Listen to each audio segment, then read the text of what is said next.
Michael McFaul, a former U.S.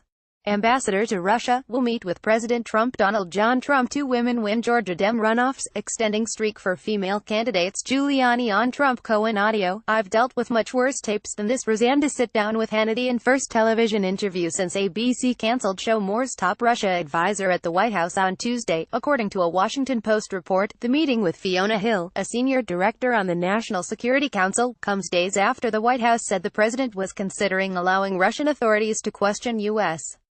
officials, including McFaul. White House Press Secretary Sarah Huckabee Sanders later said that Trump disagrees with that proposal from the Kremlin, after the idea came under scrutiny from Democrats and Republicans and drew a rebuke from Trump's own State Department.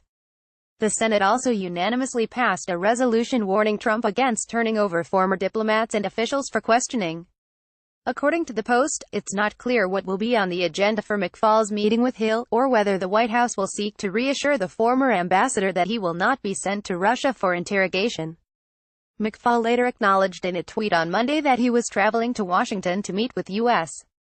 officials, saying he planned to urge them to communicate with their Russian counterparts about the negative consequences of further harassing former U.S. officials like me. I am coming to D.C. today to try to meet with several U.S. government officials to urge them to communicate with their Russian counterparts about the negative consequences of further harassing former U.S. officials like me.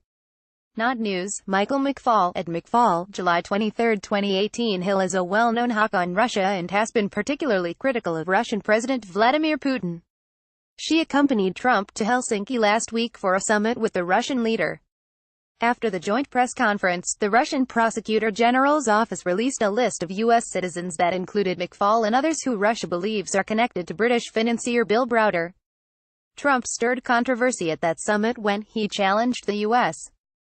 intelligence community's assessment that Moscow meddled in the 2016 election during a joint press conference with Putin. He later walked back those remarks, insisting that he misspoke when he said that he saw no reason why Russia would meddle in U.S.